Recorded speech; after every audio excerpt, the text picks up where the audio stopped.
Eu sou Ricardo Amanese, médico do Hospital do Pulmão. Hoje a ideia é a gente conversar um pouco sobre a oscilometria de impulso. Né? O IOS, né, a oscilometria de impulso, é um exame que foi desenvolvido inicialmente pelo fato de ser menos dependente, né, da manobra, como a espirometria é. Né? Certo? E todas as aulas que eu fui sobre a oscilometria de impulso, elas foram sempre muito difíceis de entender, muito complicadas, sabe? E a minha impressão é que o médico, principalmente quando não aprende isso na faculdade, tem muita dificuldade de assimilar um exame novo. E aí a minha ideia hoje era tentar facilitar ao máximo o entendimento do exame, simplificar, tirar um pouco da matemática do exame, da física do exame, né? Porque o exame tem muito de matemática, né? E que médico falou em matemática, em geral, ele sai correndo. Ele não quer ouvir, quer arrancar as orelhas e sair correndo. Então, a ideia hoje é tirar um pouco a matemática e falar o que ele realmente é. É um exame de som, de música. Né? É um exame que fala do como o som reverbera dentro da via aérea e como isso pode nos trazer informação para nosso paciente, né? Sem ter uma dificuldade grande na realização da manobra, que é uma dificuldade que a gente tem tanto com o paciente idoso, mas principalmente com o paciente pediátrico. Né? Certo? Então, é um exame que se dá pela propagação do som, das várias frequências sonoras dentro da via aérea, e assim a gente consegue medir as resistências e a complacência, a elastância da via aérea. Né? Então, a gente consegue medir, de certa maneira, né, as densidades, e assim a gente consegue avaliar como é que está o parênquima pulmonar também. Certo? Então, esse é o nosso equipamento, né, de IOS, mas tem várias marcas, eu vou mostrar para vocês depois, né, que aqui a gente tem uma criança mostrando a manobra, né, e a ideia é que, usando diferentes frequências de som, você vai conseguir penetrar em várias regiões diferentes do parênquima pulmonar, da via aérea central, e poder avaliar a sua resistência e a sua elastância, a sua complacência. Então, por exemplo, se você aplica uma resistência, uma frequência de 20 Hz, você vai avaliar mais a resistência central. Se você aplica uma frequência de 5 Hz, você vai conseguir avaliar toda a via aérea. Né? Então, exemplificando, certo? Mas, enfim, a gente tem hoje muitos equipamentos diferentes fazendo a avaliação desse exame, a oscilometria, e isso gera problemas. Né? Porque existem parâmetros diferentes, existem royalties relacionados a isso, e isso dificulta a interpretação do médico e dificulta também a criação de evidências científicas. Então, temos a Cosmed, SensorMedics, né? Mas tem os prós e os contras. Né? É uma manobra fácil de fazer, é rápido e é bastante sensível para diagnosticar a doença das vias aéreas. Né? Temos problemas em relação, então, à questão da variabilidade, né? a pouca especificidade, o fato do equipamento, apesar de ser uma caixa de som com um microfone, é basicamente isso que ele é, e é aplicado um software que analisa a reverberação do som na via aérea. Né? Então, basicamente, o que tu tens é um paciente que respira de maneira fluxo corrente, recebe ondas sonoras, e essa reverberação que volta é medida, e assim você tem a análise gráfica dos diferentes sons e a energia que volta para o microfone. Certo?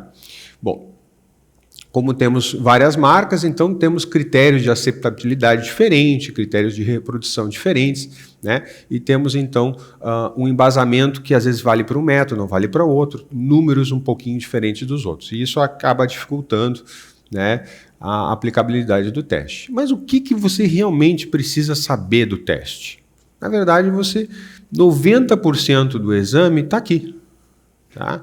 Você precisa saber, essas três coisas vão te dar a resposta da maior parte dos teus problemas. Tá? você precisa saber que o R5, que é a avaliação da resistência com 5 Hz, certo? Te dá a resistência total da via aérea. Então, por ser uma baixa frequência, consegue penetrar mais longe na via aérea, certo? A resistência a 20 Hz te dá a via aérea central, certo? E a diferença entre os dois, R5 menos R20, vai te dar a resistência periférica. Se tu sabes isso, tu sabes 90% do exame, certo? Bom, muito bem. Aqui começa a parte mais complicada para o médico, tá? Certo? Então, você viu aqui no gráfico que você tem o R5 alterado, anormal. Isso vai estar no laudo que você vai receber, certo? E você tem, então, uma resistência total alterada, né? E uma resistência central normal. Então, claramente, parece ter uma obstrução periférica. O exame, então, também te dá a elastância, a complacência, que eles, para complicar a vida do médico, botaram o nome de reatância, tá? Só para dificultar, né? Mas já tinha resistência, botaram... Pois é, né? Então, mas na verdade é a complacência, a elastância da via aérea. Eu acho que fica muito mais bonitinho da gente colocar com esse nome, mais fácil da gente não se confundir, certo? Então, na verdade, a complacência e a reatância é a medida do componente elástico das vias aéreas e, para dificultar ainda mais, é uma variável negativa. Então, essa variável tu interpreta ela sempre que quando mais negativa, mais alterado vai estar, certo? Então, a gente vê aqui a avaliação completa da via aérea em 5 Hz, tu vê uma complacência normal, que é o normal na obstrução periférica, certo? Então, vamos adiante. Bom, agora a gente tem como avaliar também a questão do distúrbio restritivo com o iOS, certo? Você vai ter, num distúrbio restritivo, uma resistência normal. O paciente não tem problema na passagem da via aérea, certo? Você tem problema no parênquimo, na restrição ou na caixa, certo? Então você vai ter uma alteração na complacência, mas não vai ter alteração da resistência. Certo? Muito bem. Então, resistência normal com alteração da complacência do paciente, certo? Então, é parecido com o distúrbio obstrutivo, mas tem uma diferença, certo? Em relação à questão da resistência. Então, vamos aprender uma variável nova aqui também, né? Que é o F-res. O F-res é o ponto de equivalência entre a resistência e a inércia. Terrível isso. Terrível isso para o médico. Meu Deus do céu, tá? Certo? Não precisa entender muito isso aí, mas na verdade o que isso aí quando a curva de complacência atinge o zero, né, que é quando a resistência é igual à complacência. Então, esse F-res vai ser importante porque ele vai estar alterado, né, nos pacientes tanto com distúrbio obstrutivo periférico como nos distúrbios restritivos. E quanto mais à direita do gráfico ele tiver, mais alterado ele vai estar. Certo? Perfeito. Muito bem. Vamos adiante. Como é que vai estar o paciente com obstrução central? Esse paciente com obstrução central, ele vai ter uma resistência total alterada, né? Ele tem uma obstrução, mas ele tem uma resistência central quase igual ou igual à resistência total, certo? Então, tu não vai ter obstrução periférica porque todo o problema vai estar na centralidade do paciente. Então, tu tens um R20, que é a mensuração da resistência central, praticamente igual à resistência total ou com mínima alteração, certo? E você não tem um parênquima alterado, você não tem uma caixa alterada. Então, a complacência, a elastância vai estar normal, né? E é isso. Isso é o básico do iOS. Se você aprendeu isso aí, você vai interpretar com facilidade o exame, certo? E aí vem as minúcias, né? Que podem ser interessantes, né? Como a resposta ao broncodilatador, certo? Então, o paciente que responde ao bronquidilatador vai ter uma queda importante da resistência total de 40%. Isso é considerado significativo, certo? E também, lembramos que a variável X5 é negativa, então quando o uso do bronquidilatador responde, tu vai diminuir, né, a negatividade, né? Então tu vai aumentar o valor, na verdade, tá? Então tu vai melhorar a complacência e aí esse valor vai subir. Então aqui é o valor o valor da energia, né? E aqui a frequência no gráfico, né? E aqui vocês vão aprender agora que essa área entre o X5 e o 0 até o FRES é chamada de AX, né? E essa área consegue ser medida e essa mensuração te dá uma ajuda também no diagnóstico das doenças obstrutivas, né? E também para a mensuração da obstrução, porque vai diminuir de maneira importantíssima quando você tiver uma boa resposta ao bronquidilatador. No caso, é significativo uma queda dessa área em 80%, certo? Muito bem. Recentemente, a gente teve uma publicação no European, né, que eu encaminhei para vocês, agora em fevereiro, se não me engano, né, que é uma coisa mais do dia a dia do pneumologista e que tem menos, como é que eu vou dizer para vocês, tem menos variabilidade populacional, menos dependência de marcas, exames, né? Que é a diferença do próprio paciente, do poder acompanhar teu paciente. Então, às vezes, isso na espirometria a gente já tinha documentado e tal, e dentro do iOS a gente não tinha um valor de referência que era o que é clinicamente significativo dentro das diferenças de energia que você vai ter mensuradas dentro do iOS, né? Certo? O que tu acha que realmente, minha terapêutica funcionou, meu iOS baixou, certo? Então isso a gente teve publicado em relação à asma agora no mês de fevereiro, né? E foi considerado significativo uma resposta terapêutica, por exemplo, onde você vai ter uma queda da resistência periférica, R5 menos R20, como nós havíamos conversado, né, de 0,06. Isso se mostrou clinicamente significativo. E no AX, que é aquela área da complacência que a gente conversou, né, uma queda de 0,65, certo? Então, você tem agora um embasamento, né, do dia a dia para o seu paciente, para poder avaliar a resposta terapêutica sem ter que fazer bronquidilatador nem nada. Tu tá lá, usou teu corticoide inalado, respondeu, não respondeu, tu avalia no retorno, certo? Com uma manobra simples, que foi muito bem testada em crianças, né? Crianças, inclusive, de 3 anos conseguem fazer o exame, porque é um volume de ar corrente, é uma coisa simples de fazer, certo?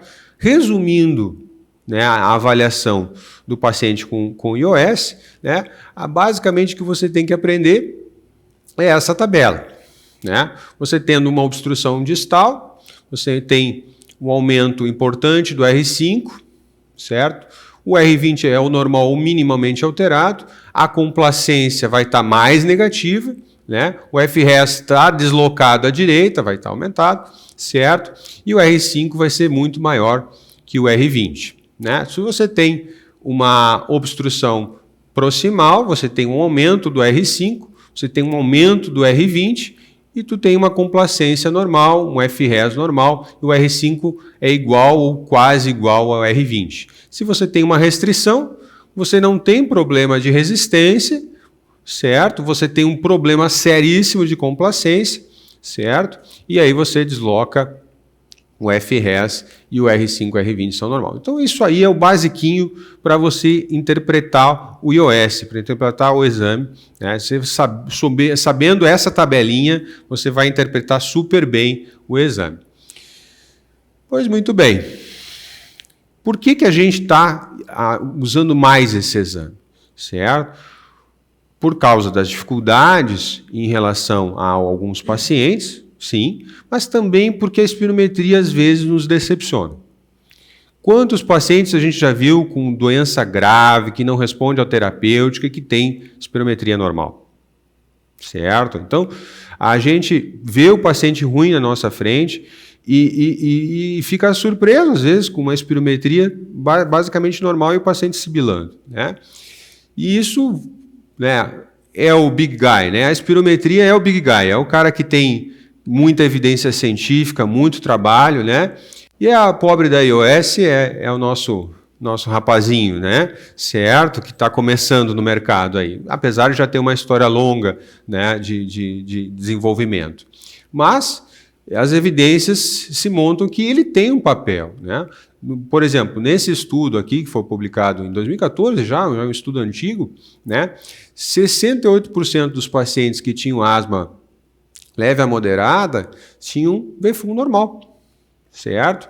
Certo? E dentre desses pacientes com VFU normal, 45% tinham alteração do R5 menos R20. Certo? Então ele conseguiu nos dar informação que tu vais conseguir, inclusive, acompanhar e ver resposta terapêutica. Então ele tem um valor, né? Então é importante que a gente use esse método também complementar à espirometria e que, eventualmente, pode ser o único método que tu vais conseguir realizar no teu paciente. Ok? E que a gente tem visto cada vez mais evidências científicas saindo em relação a ele. Acho que é isso. Tá? Sobre o iOS, coisa bem simplesinha, né? Não quis me delongar muito mesmo, porque meu tempo não é muito mesmo, né? Então, fico aberto a dúvidas em relação ao exame.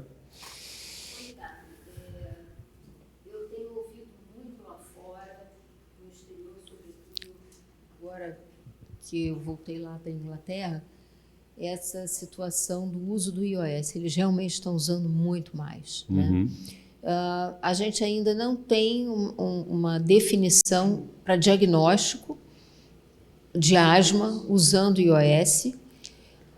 Ele fica aí mais realmente numa avaliação complementar. Como é que hoje a gente está fazendo essa avaliação dentro do HDP, o plano paga, aonde tem sido mais utilizado aqui dentro da instituição? Olha, a gente no adulto, a gente usa direto, né? Certo? Ele vem como acessório da espirometria sempre, tá? A questão é o quanto a gente valoriza. Eu acho que, infelizmente, os colegas acabam valorizando muito o exame. E é um exame muito legal. Claro que tem variabilidades populacionais, né, que eventualmente não foram tão estudadas quanto a espirometria, né, formato de face para avaliar, né? Então tem formatos de índio, formato do chinês e tal, que eventualmente vão dar pequenas diferenças, né, no valor de referência.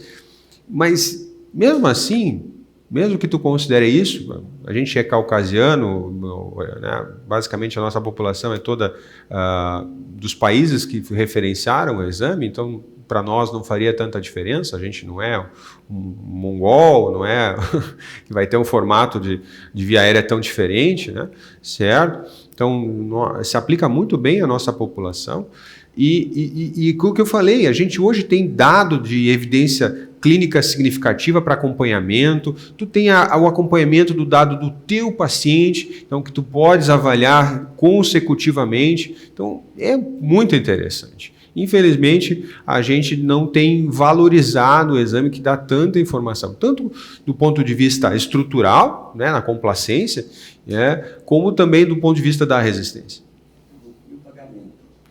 Não, o convênio está pagando. O convênio paga. O que a gente vê na pediatria é a correlação principalmente da resposta ao broncodilatador com o paciente menor, que é difícil de a gente muitas vezes diagnosticar com asma, né? E essa resposta ao broncodilatador, ela nos correlaciona mais com o paciente hiperreativo, aquele paciente que vai responder realmente ao tratamento, né? Isso que a gente consegue ver mais.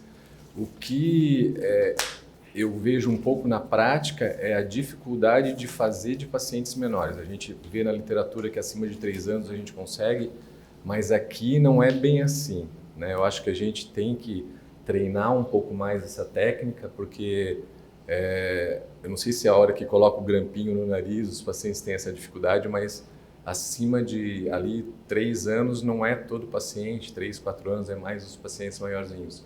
Não sei se os colegas acham também, né? É, Na prática é isso, mas a resposta ao broncodilatador nos ajudou muito no diagnóstico e na terapêutica do paciente asmático. eu acho que aí, se isso para vocês é tão importante, acho que daí nós podemos padronizar de na pediatria sempre fazer broncodilatador, entendeu? Porque, sinceramente, também podemos tentar ver se podemos mandar o técnico para treinamento novamente em outro centro, para ver se conseguimos outra maneira de melhorar a realização do exame, né? Porque a gente acha que tem muito a crescer o método dentro da PED, né? E a gente vê com tristeza, né, que o subutilização do exame. Eu queria lembrar, né, para nós que fazemos só geral, nós somos da época, fizemos pneumopediatria, né? Agora tem os pneumopediatras, que existe uma dissociação, não sei se o conceito está certo, da função pulmonar para asma importante na criança com expiro, né? Normalmente eles têm um expiro praticamente normal e não tem e tem doença, né? Na pediatria isso é muito importante do que eu me lembro. Então, se existe esse método que, como o Laerte coloca, que facilita o diagnóstico, isso é fantástico. E no adulto também, nós temos isso em menor proporção, mas vai ajudar bastante, sem dúvida. Precisamos de treinamento, claro. Eu me lembro também, essa coisa de velho, né, que a gente vai lembrando. Me lembro também que quando nós iniciamos a pneumopediatria aqui na instituição, a espirometria em criança era um sufoco, né, Léo? E aí veio a ANIC, o pessoal, os nossos técnicos saíram para fazer treinamento e aquilo que era impossível acontecer, que era fazer uma criança com em torno de 5 anos fazer espirometria, hoje nós fazemos com uma tranquilidade brutal. Eu acho que é uma questão de aperfeiçoar e nós incorporarmos isso de forma importante. E esse dado que o convênio paga, isso é uma bênção, né? Porque não é a nossa realidade em outras áreas. Hoje nós estamos sendo cerceados cada vez mais e o prognóstico a longo prazo vai ser cada vez pior por causa da saúde suplementar. Vocês usam lá? Como é que é? Eu uso. E o que é legal agora é que está vendo que a pesquisa clínica está incluindo. Agora nós estamos o primeiro estudo que veio. Então eu acho que isso vai ajudar a difundir, porque você vê que... Isso aí. Aqui mostrou ontem, só FEV1. É só expiro. Tá? Agora não, agora nós estamos com o primeiro estudo lá que está fazendo. Então isso com certeza vai difundir o interesse no método, que realmente, você falou, simples. Né? Mas eu acho que vale a pena. E você lá faz só na pesquisa ou faz no... Faço na prática e na prática clínica também? É um aparelho caro, né? Um aparelho muito mais caro que o espirômetro, né? Hoje, eu acho que vai dar umas 5 ou 6 vezes o valor do espirômetro de boa qualidade, tá? Certo? E que, né? Mas a parte boa é que é um aparelho que dá muito pouca manutenção. E ele não tem um custo de manutenção importante. Né? Então, essa é a parte interessante. Apesar de caro, ele é um equipamento muito durável. Né? Porque também, no fim das contas, ele é uma caixa de som com um microfone, não muito mais do que isso. Como é que você cobra pelo convênio e como O código é de resistência por iOS. Né? Ele está do que eu sei, né? Em torno de R$100? O valor eu não sei. Mas do que eu sei, existe o código de resistência por iOS, existe resistência por pleximografia e tal, e entra na vala comum aí. Por oscilometria. Estava duro, Não, aqui a gente cadastrou esse exame há muito tempo já, Sim. faz uns 8 ou 10 anos já, então...